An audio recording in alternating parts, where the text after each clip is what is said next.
Hello, and welcome back to YellowCard Vanguard. This is Israel here, and today we'll be going over the visible Songster Loop in Pale Moon Premium. Before we begin, if you enjoy this sort of content and want to help us out a bit in the channel, consider leaving a like or even subscribing to us to keep up with our socials and what we're doing. So going into it, to give you some context around this deck, it was always a rogue choice throughout the entire series of Premium, and one of the members of Team Strictly Broken TCG has even played it at Worlds this year. With the release of Zazan, we think it's one of the most powerful decks in the format, if not the best next to OTT. So I'm going to go over some quick combo lines, some of the basics and how to get the loop going, as well as a few of the other lines you can get to do to get yourself into that combo. Although the fact is, one of the reasons this deck is so strong is because the combo is relatively flexible with what you need. So we're going to go over the basic guidelines and not a definitive, here's how you do it. So the main things are, seeing the situations you need and what requirements you have, what cut pieces you need, and then playing through it. And then some of the more awkward situations that you might see yourself in, now you can play to set yourself up for those situations. So let's get right into it. So let's go over the basic combo first. To do this, what you'll need is 2 face-up Cray Elementals in your G-Zone, at least 2 damage, 2 Flying Peritons in rotation between board, hand, and soul, and then 1 Rain Elemental tier, again, between board, hand, and soul. Ideally, you'll also have something to boost with, and the best thing is for a grade 1 vanilla, although realistically any grade 1 will do the job. So the way this combo works is that it refunds the cost of having multiple attacks with Periton and Songster, and it basically turns every single card in your deck into an attack with the Peritons. So you attack them equal to the number of times as cards in your deck, each one relatively large because you have a vanilla boosted by Zazan. So to show you the beginning of the combo, I've played myself into position here like a normal game where you've been damaging out, you've got Bobos, and now we'll show you exactly the steps you need to go to get through one by one. So first we'll play the second Periton, because we already have one in Soul, so this gets the second one into play. And then we'll play one of these Songster Girls, because we don't have a tier in the Soul or in hand, so we need to use the Prankster Girl to turn itself into a tier.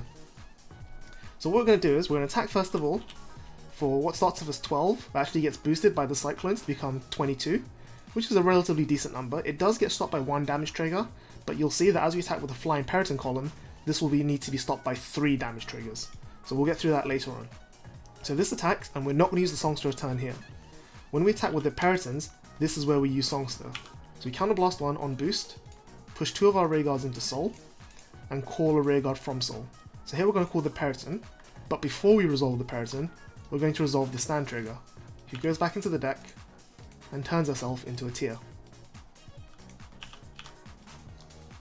We'll then resolve Periton to Soul Charge 1, and then call any Rearguard.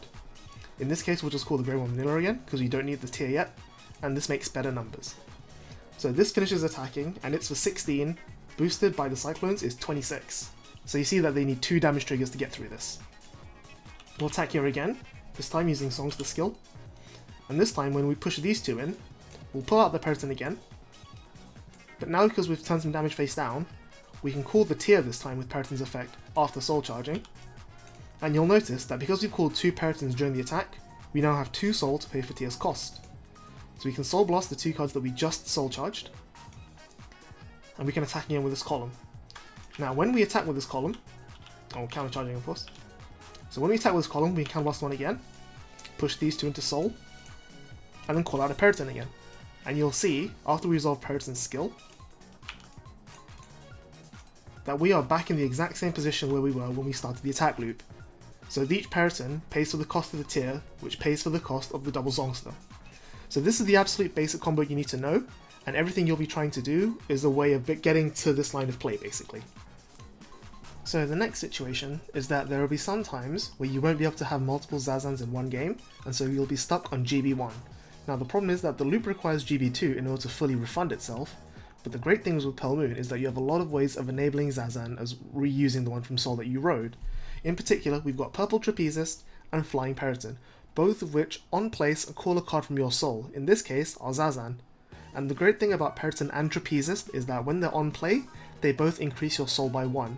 Periton from the top of your deck through Soul Charging, and Trapezist from pushing one of your other Rearguards into Soul. So both of these help you to reuse Zazan in the early game. As well as this, you can actually use them during the attack phase as well, which means that if you don't actually have enough vanillas in your hand throughout the gameplay, you can actually attack with your Vanguard, get your drive checks, try to drive check a vanilla, and then call Zazan off it afterwards. So that's just part of the flexibility that I explained earlier, and it helps you really get there. So here, we'll quickly play it out and just show you exactly how it goes where we don't have the second Zazan immediately available to us from before. So we're just going to drop the Periton, Soul Charge. We have a stand trigger that I'm just going to pretend not to use here. And then call the Zazan.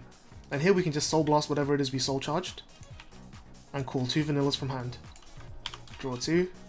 And flip the second Cyclone. And now we're ready to go because our opponent rushed us. One of the other situations that you'll find yourself in is one where you have the Bobo, but you don't have a way of getting enough damage to loop. So we need 2 damage, but Bobo only gives you 1.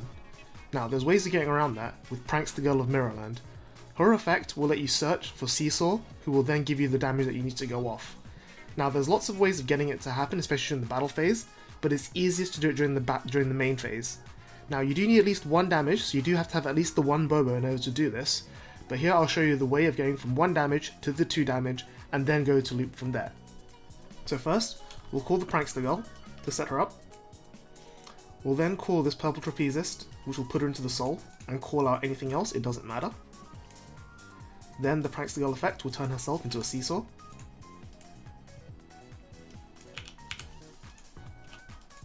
So now we need to somehow get the Seesaw out of the soul and into play. Now again, there's Purple Trapezist, there's Flying Peritons. All of them are valid options. So for this, we're just going to use the Trapezist, because we already have a second Periton in the soul, so we don't need to use the one from hand. Which will push in the Bobo, and pull out the Seesaw Game Loser. We'll then counterblast 1 and give us the 1 damage. So you'll notice that our overall damage has gone up by 1, but the available counterblast is still the same. So all we need to do first is, we actually need to attack with this column first, counterblast 1, and then reset this column with Periton in order to be able to soul charge with the tier straight away, which will then give us the damage that we need in order to then reset the other columns and loop from there. So at this point, once this attack finishes, you'll be in a position where you can loop again as previously, just with the columns flipped from the previous example. So now we're going to talk about the deck for a little bit. So I tweeted this on our Twitter a few weeks ago, and a lot of people were very interested in it, and it got a lot of traction. So here's where I thought I'd explain a bit more of the card choices and the ratios. So because we're a combo deck that relies on a very specific interaction, we need to play the cards that are relevant to that combo.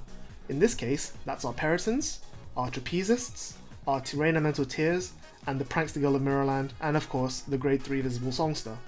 The rest of the deck is vanillas wherever we can fit them to increase the ratio of Zazan and the chances of it hitting, which is what we need to enable our early GB and the first strike ride combo. Now, as you know, the main loop is 2 Peritons and a tier, is the bare minimum you need to really get going. There are ways of comboing with just 1 Periton, but that involves having a Trapezist and a few other things.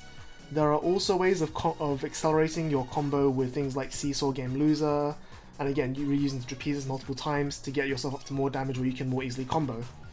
But the main thing is, we're looking for the ability to hit GB2 on the Grade 3 ride as soon as possible.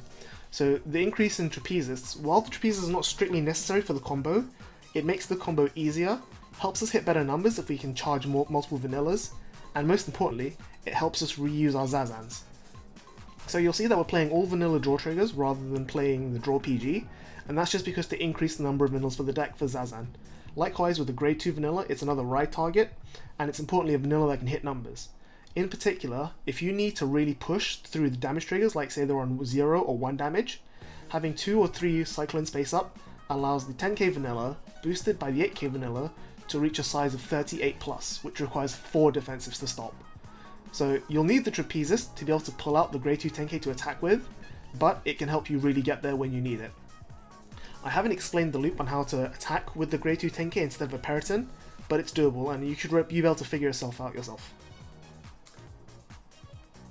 I haven't explained how to actually get the loop to attack with the Grade 2 10k vanilla, but it's relatively simple. As long as you have a Trapezist, it's a few more actions beyond the regular Periton loop, and you should be able to figure it out yourself. So the G-Zone itself doesn't really matter, all you care about is the 4 Cyclones. Everything else is just kind of filler, that stuff that you might go into now and again, like say the Dust, the Progenitor, and your G-Guards. The Merindol is again just a way to flip your Cray Elementals, and it's a Cray Elemental itself, which helps you turn on tier if you haven't been able to hit your multiple Zazans. And we're actually playing a high number of Grade 1 vanillas for 2 reasons.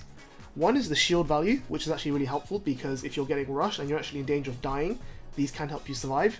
And the secondly is that they're boosters, so when they boost the Periton, you'll hit those numbers more effectively. So I was talking about getting rushed and dying. One of the reasons that we think this deck is so strong is because the threat of Songster Loop happening at any moment when you ride grade 3 almost forces your opponent to damage deny you, which gives you the time to find the Bobo and go off anyway regardless of whether or not they give you the damage. And if someone's actually going to be rushing you, then you no longer need to find the Bobos and you just have to find the Peritons before you hit grade 3. Now, obviously you need to actually defend yourself to actually from taking the 6 damage, but that's relatively easy because Zazan is a +2, and the guys you have on the board you can use during the loop to Songster off anyway. And if you need be, you can Zazan early and then call the Periton to fill up your pieces so that you can then go off without needing to worry about what's in your hand or not. So overall, the reason the deck is so strong is because Zazan gives you consistency to find the Bobo much more quickly, as well as the ability to find your other pieces such as Tier, Seesaw Game Loser, and Periton. Which means that whereas before the deck needed to stride once or twice to set itself up to win the game, now you are much more likely to do it as soon as you ride grade 3 provided you hit the Zazan early. This, combined with the flexibility it has in Periton and Trapezist to find the pieces it needs and set up, it just helps it go off that much quicker because all your pieces can now fulfill multiple jobs. Like for example, Trapezist helps you set up the combo as well as helps you set up Zazan. Periton can pull out Zazan as well if you need to rush the GB early. These sorts of things really enable the deck to take off and just aggress that much harder. So we've played a lot of games of this and it's won almost all of them, barring a few specific exceptions like being unable to draw Zazan or the opponent just double critting. But overall we think that because this deck has such strong OTK potential with its loop and that it can't really be aggroed effectively without risk of dying, this is what makes it really strong in the format. So this is just more of a showcase rather than an in-depth combo video, mainly because, like I said, the deck itself doesn't have that much set line of combo. It's very flexible in how it wins, and this was more just to show you this is the deck, this is how it operates, this is the sort of lines of play you should be looking at doing while you're piloting this deck. That's pretty much it from me for this week. We'll be back every Wednesday doing our regular streams, so check out those. I'll be posting some more lists of Zazan to Twitter over the coming weeks as well, until Bushiroad decides to ban it. But until then, hopefully this gives you an idea of exactly how powerful the Zazan decks can get beyond the OTT variant, and exactly the sort of degeneracy that the deck enables, especially when it's this poorly designed. So I encourage you again to go play with this, have a fill around with it yourself, see just how powerful it is, and then submit your feedback to Bushiroad. That's it for now. Like always, be sure to check us out and keep up to date, and we'll see you guys on the next video. Bye bye.